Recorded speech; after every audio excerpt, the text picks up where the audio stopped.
Bun găsit la o nouă ediție a dialogurilor Stop Cancer. Vorbim astăzi despre nutriție, alimentație și cancer. Cât de mult se suprapun, până unde se suprapun alimentația, nutriția, ce rol au nutriția, alimentația în cancer, cum schimbă cancerul și alimentația, dar și nutriția și multe alte subiecte de discuție. Astăzi, din nou cu domnul dr. Dan Malciolu, medic primar de igienă, alimentație și nutriție la Hospice Casa Speranței. Bună ziua, bine ați revenit! Bună ziua! Mă bucur foarte mult că v-ați făcut timp să ne revedem. Mi-a plăcut foarte mult dialogul de rândul trecut. Am rămas cu câteva idei pe care mi-aș fi dorit tare mult să le mai dezbatem. Mă bucur să avem această ocazie din nou. Alimentație, nutriție, cancer. Elementul comun, să spunem așa, este cancerul. Cât vorbim despre alimentație, cât vorbim despre nutriție, unde se suprapun, când le despărțim, cum le despărțim? Alimentație sau hrănire, cred că se suprapun foarte bine. Nutriția e un pic mai mult pentru că nutriția implică și hrănirea. Nutriția merge mai adânc până la nivel celular, utilizarea nutrienților și așa mai departe. Deci, eventual vorbim de o poziție simplistă de hrănire și vorbim de un aspect medicalizat care ar fi mai superpozabil nutriției. Cât de mult schimbă toate acestea cancerul? Nutriția și alimentația sunt legate de cancer. Cancerul influențează, odată apărut, nutriția și alimentația. Deci este o autostradă cu dublu sens. O autostradă cu dublu sens pe care ar trebui să știm eventual ce alimente să nu folosim ca să evităm un cancer? Putem gândi și așa? Și asta, fără discuție. Ca să vă răspund strict la întrebare, putem să nu folosim sau ar fi grozav să nu folosim în dieta noastră alimente care sunt clar demonstrate că au un rol în apariția cancerului. Ar fi grozav să nu folosim alimente care sunt asociate cu cancerul, deși încă nu s-a demonstrat o legătură cauzală, dar există niște asocieri, deci o ridicare din sprânceană. Și, în general, cantitatea de energie adusă de alimente, dacă ne aduc mai multă energie decât consumăm și devenim mai corpulenți, există deja niște asocieri între o greutate mai mare de supraponderalitate și obezitate și anumite tipuri de cancer. Deci nu vorbim doar despre ceea ce mâncăm, ceea ce nu ar trebui să mâncăm, ci și despre cât mâncăm.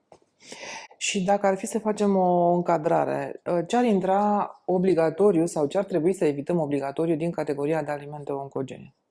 În mod cert determinat științific, vorbim de carnea roșie procesată. Se știe de câțiva ani de zile că aceasta este clar implicată în patogeneza unor cancere de tub digestiv, în special de colon, și procesarea acestor alimente, deci carne roșie, carne de ierbivor rumegător în special, prin conservare, prin chimizare, clar ne crește riscul să dezvoltăm aceste tipuri de cancer. Ar fi ideal să nu consumăm alimente afumate, pentru că, de exemplu, peștele este indiferent oncogenetic, este protectiv pentru bolile cardiovasculare. Peștele afumat deja reprezintă o potențială problemă. Gătirea pe grătar cu cărbuni ar putea să fie o problemă, pentru că sunt nenumărate hidrocarburi aromatice în fumul care se degajă, care dă de altfel savoarea alimentului Exact. Da. și începem să vorbim de niște potențiale probleme. Dar vorbim de probleme sau, mă rog, pot să apară probleme în condițiile în care acest tip de alimentație e frecvent. Adică nu știu, faci un grătar o dată pe an. E greu de cuantificat, dar este un efect dependent de doză. Dacă am avea timp și disponibilitate și aplecare către o dietă care să conțină produse pregătite pe grătar de cărbune în fiecare zi, probabil că efectele ar fi certe, cuantificabile și precoce.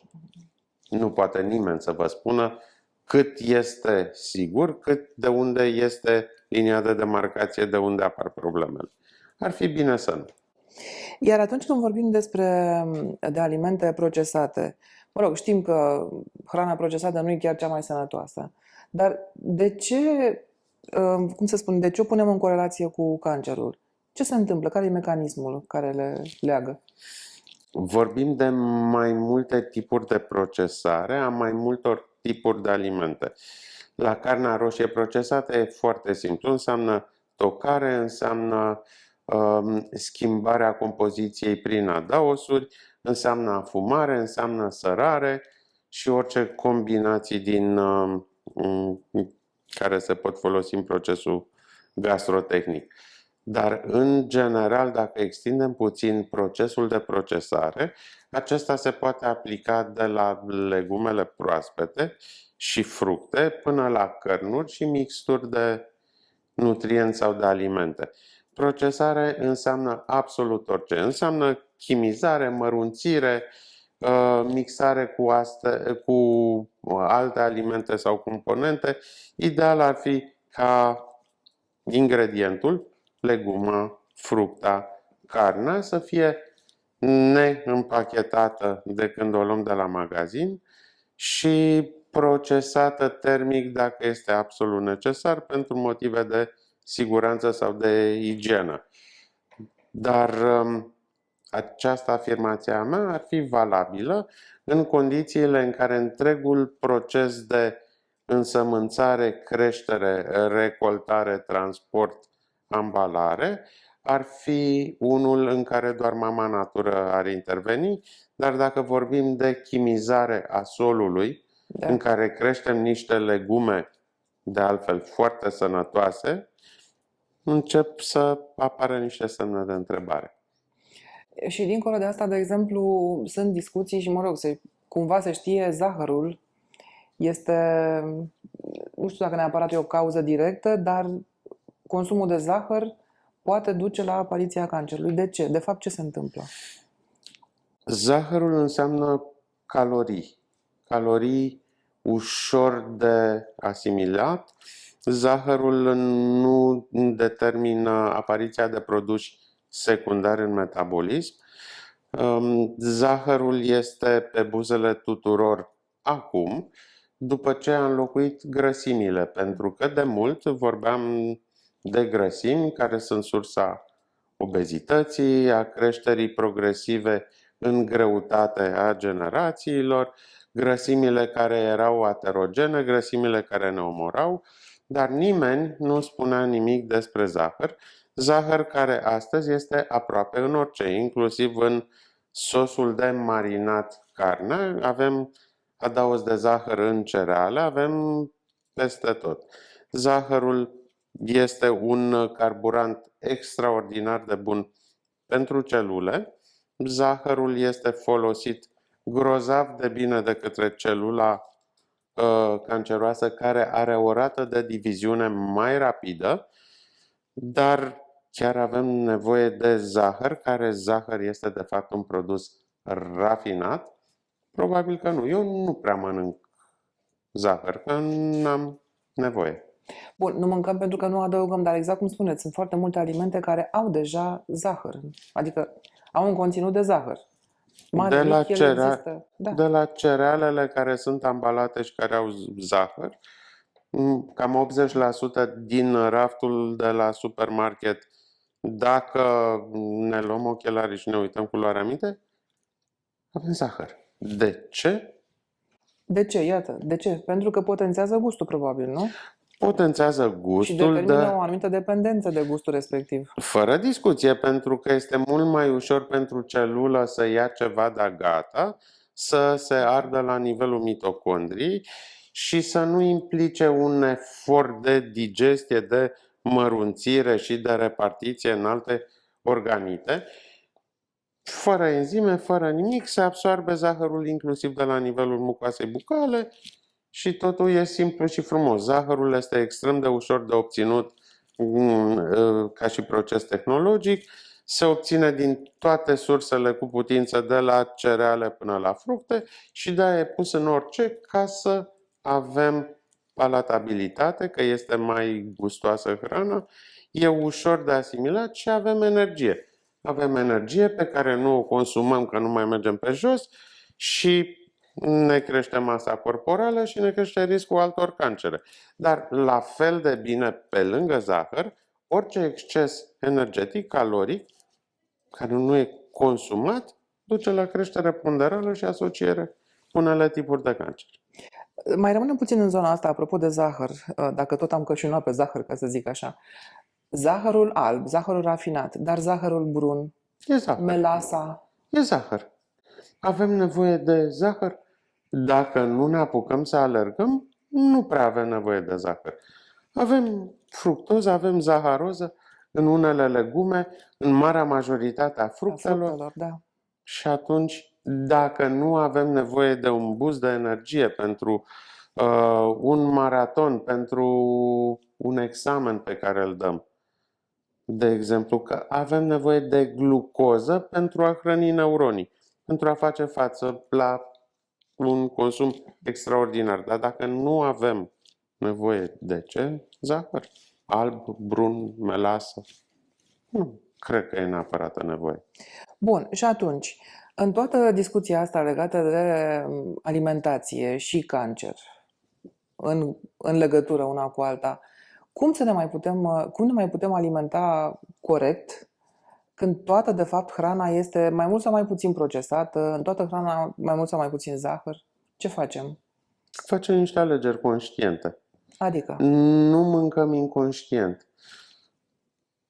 De când ne procurăm ingredientele, încercăm să avem niște surse cât mai de încredere, ca alimentele să nu fie contaminate sau alterate cu diverse substanțe chimice, le păstrăm cum trebuie, le prelucrăm cât mai puțin și mâncăm exact cât trebuie. Și asta ar trebui să fie încurajator pentru toți.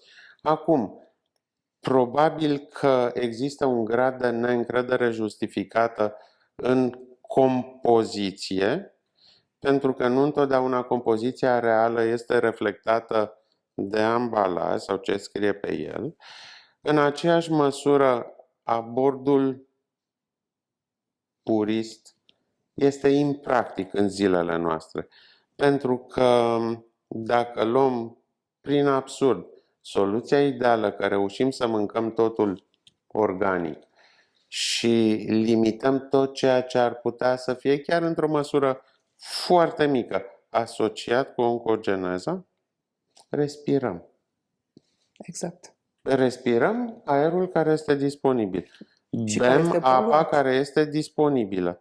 Și atunci, probabil că dacă ne gândim la șansele de a dezvolta o boală oncologică, acestea sunt aproape cuantificabile pentru fiecare dintre noi, de la naștere, crescând cu fiecare zi pe care o petrecem pe acest pământ, iar dacă am trăit suficient de mult, probabil că toți am sfârșit prin cancer. A spus-o cineva mai de mult, mai deștept și mai experimentat ca mine. Și toată discuția asta o purtăm în condițiile în care, se știe deja, există o puternică determinare genetică în cancer.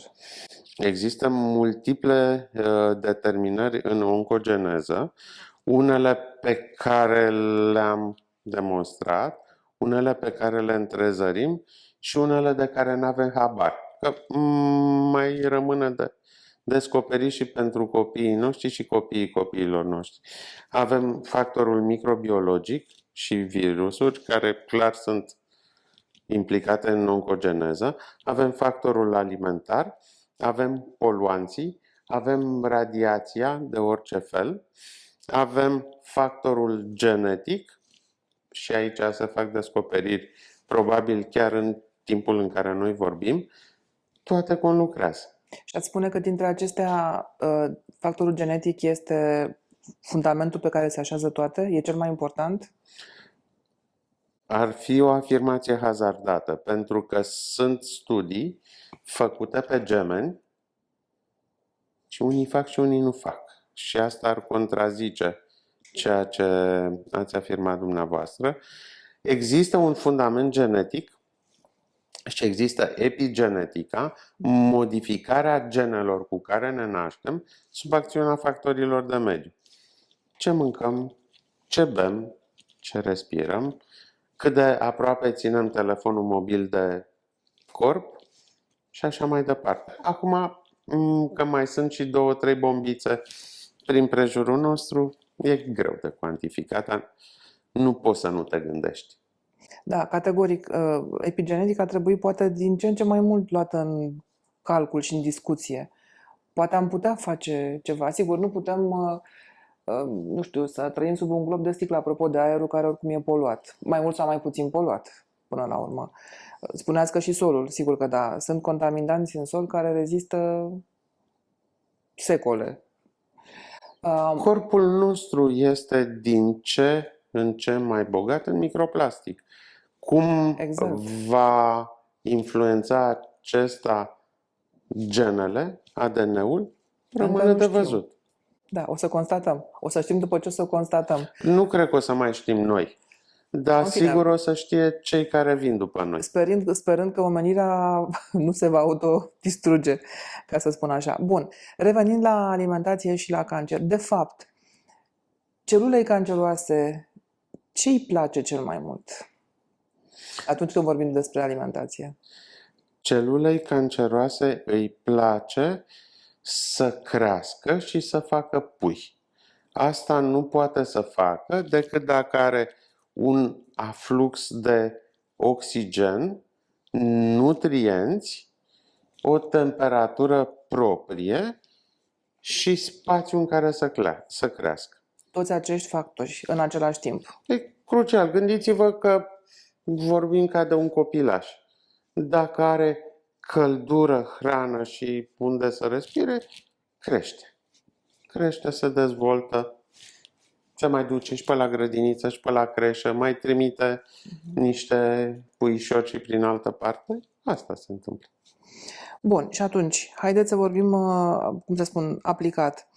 Avem deja un diagnostic, sigur că depinde de tipul de cancer, dar există, cum să spun, atunci când vine vorba despre alimentație, niște contraindicații general valabile pentru toate tipurile de cancer? În general, hrana nu ar trebui să conțină alimente procesate și nu ar trebui să fie în exces, astfel încât să devenim corpulenți. Se întâmplă de regulă ca în cancer să pierdem din greutate? E obligatoriu? Automat? Nu este obligatoriu. Există un paradox. Acest paradox e destul de simplu și l-aș enunța cam așa. Cu cât ești mai corpulent, îți crește șansa matematică să dezvolți anumite tipuri de cancer.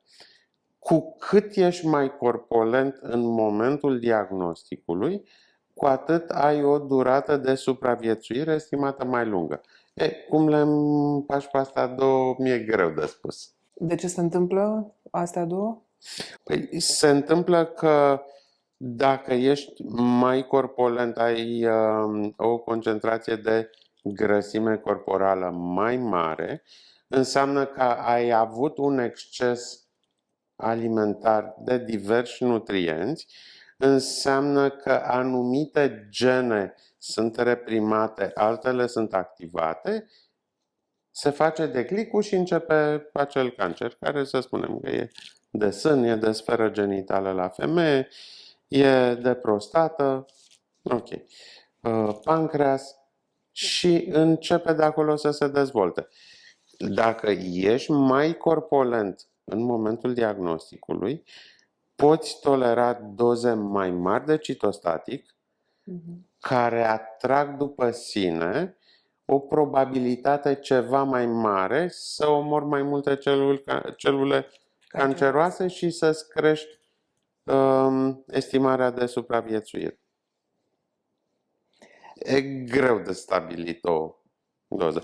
Cred că cel mai bine ar fi să fii suficient de norocos ca să nu dezvolți niciodată cancer, ca să nu ai această dilemă. Sunt prea slab sau prea gras ca să-mi permit un cancer. Da, doar că rămâne într-adevăr o chestiune de noroc până la urmă, să înțeleg, nu? Deocamdată îi spunem noroc pentru că nu înțelegem complet Mecanismul. determinismul bolii oncologice. Da.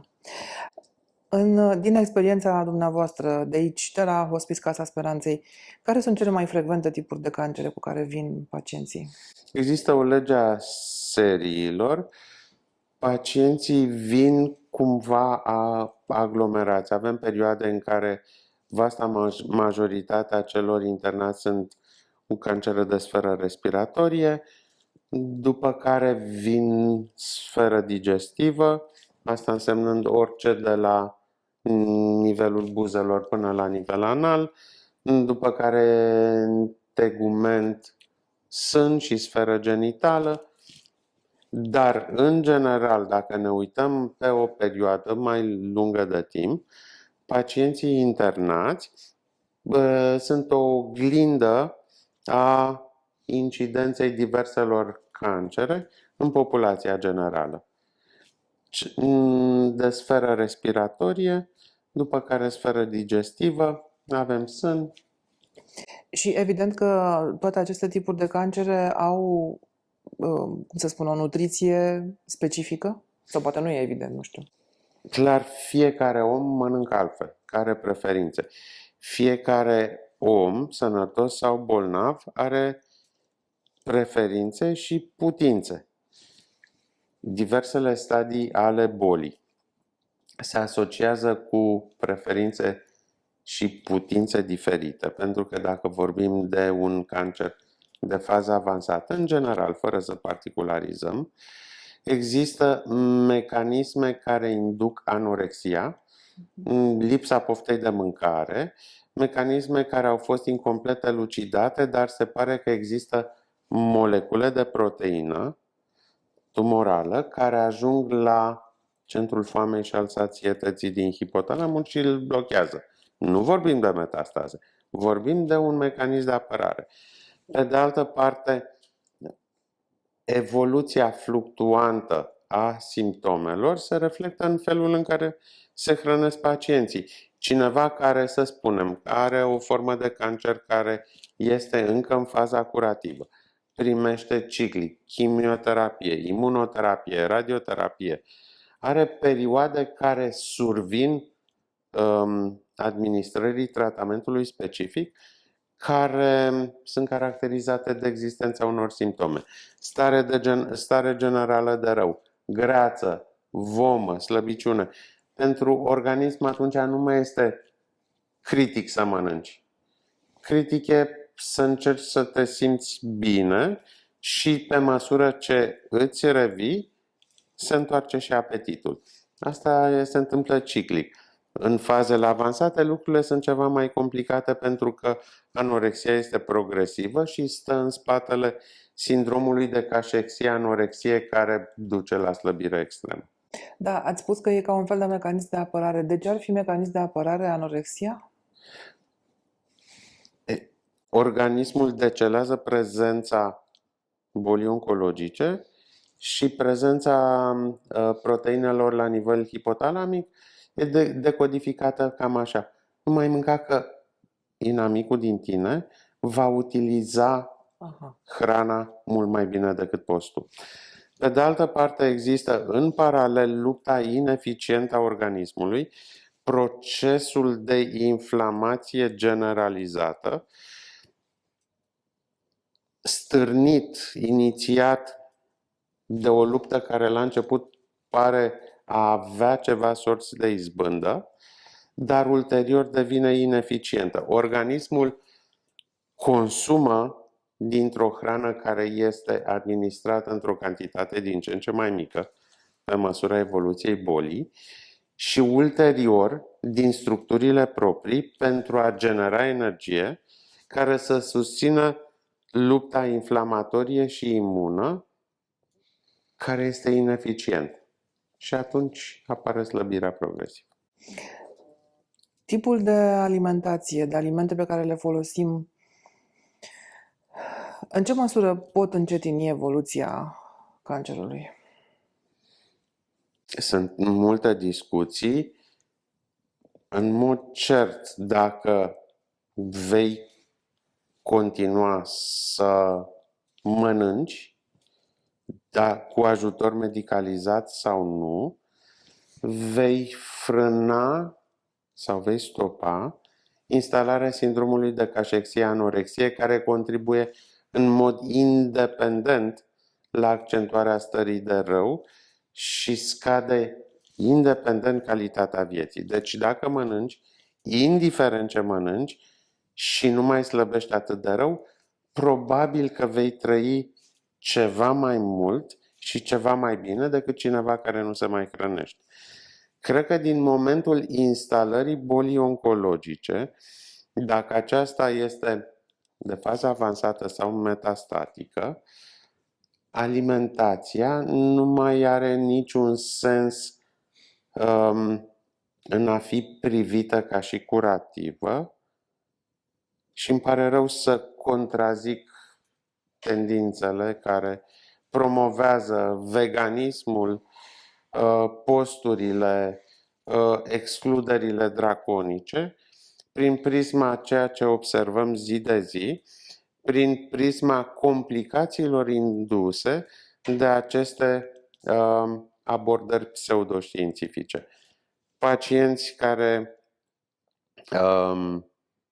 ajung la noi extrem de anemici, nu pentru că ar avea o sângerare, nu pentru că măduva lor ar fi inhibată de existența cancerului, ci datorită faptului că ei au exclus proteina animală din alimentație, sub orice formă, pentru că așa au fost sfătuiți, dar devine la fel de importantă povara carenței nutriționale precum a cancerului. Avem pacienți care nu mai consumă zahăr, cred că e un pic cam târziu, pentru că orice sursă de energie scade ritmul de progresie a sindromului de cașexie-anorexie. Cred că nutriția poate juca un rol important în prevenție. Cred că nutriția poate ajuta, dacă este corect aplicată, în frânarea progresiei bolii oncologice. Cred că nutriția trebuie să devină liberalizată și suportivă la maxim în fazele avansate de boală. Asta ce înseamnă mai exact? Adică mâncăm orice ce putem. Înseamnă că în fazele avansate de boală, dacă putem să mâncăm, ar fi bine să mâncăm și nu mai contează ce, ci orice e mai bine decât nimic. O felie de pâine cu unt, cu slănină, cu icre, cu margarina care este atât de hulită, cred că este preferabilă unei felii de pâine goală în fazele avansate. Pentru că orice grăsime, sănătoasă sau nu, aduce 9 kilocalorii pe gram. Pâinea 4, în principal carbohidrați. Dar 9 calorii pe gram nu înseamnă și pentru celula canceroasă mai multă energie? Înseamnă supraviețuirea organismului în general. Celula canceroasă în faza avansată deja a câștigat lupta. E vorba de supraviețuirea organismului. Are sens pentru că în anumite faze de boală avansată, când pacientul nu se poate hrăni oral, acesta primește hrană medicalizată parenteral, pe venă. Această hrană conține tot ce are organismul nevoie: proteine, glucide, lipide, săruri minerale, vitamine. Sub formă de medicament. Da, e o Adică zămuță care a fost fabricată așa. fabricată tocmai ca să susțină organismul în general. Dacă ceea ce ați afirmat dumneavoastră sau ce m-ați întrebat ar avea sens, ar însemna, cum avem un diagnostic oncologic, să intrăm într-un post negru. Nu ne va omorî cancerul, ci postul negru. Apropo de carența de proteină animală, nu se poate reface echilibrul, nu? Nu se poate, pentru cei care, de exemplu, elimină total carnea, lactatele, proteina animală și provenită din lactate, de exemplu. La un moment dat, cu diagnosticul respectiv, am înțeles că nu e bine ce am făcut. Putem să ne apucăm să mâncăm și să restabilim? Până la un punct, da. Nu neapărat veganismul reprezintă o problemă, pentru că dacă știi să mănânci bine vegetarian, poți să compensezi lipsa aminoacizilor esențiali diversificând hrana. Deci nu e neapărat o problemă. Vorbim însă de aportul caloric. Hrana de origine animală e densă caloric. Legumele și fructele mai puțin. Și atunci trebuie compensat la omul sănătos care poate să consume un volum ceva mai mare de hrană. Acesta poate să mănânce fără niciun fel de probleme legume și fructe exclusiv.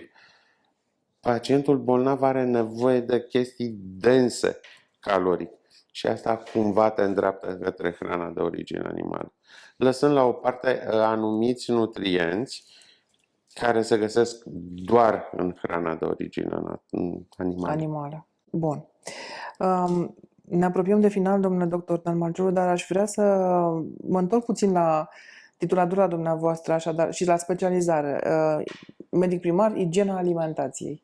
Ce trebuie să înțelegem prin igiena alimentației? De fapt, se referă la... În secolul trecut, când am făcut eu rezidențiatul, era această specialitate care ulterior a fost separată în diverse alte subspecialități medicale. Vorbim despre felul în care ar fi bine să mănânci și vorbim despre puritatea alimentului, metode de folosire a acestuia în sanogeneză, ca să fii mai sănătos, mai bine, să trăiești în principiu mai mult și să-ți reduci șansele de a afecta în mod negativ propriul ADN cu latura epigenetică strict legată de aliment.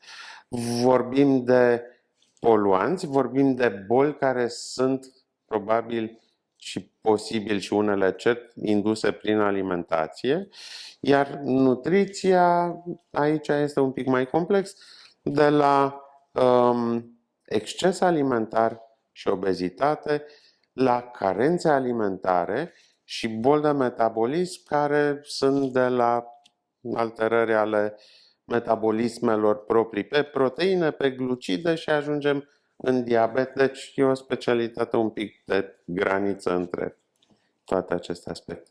Și cele mai importante, cum să spun, modificări, dezechilibre produse din secolul trecut, apropo de când v-ați specializat, ați făcut facultate, v-ați specializat și până acum, care ar fi? Pe ce ați pune degetul în primul rând?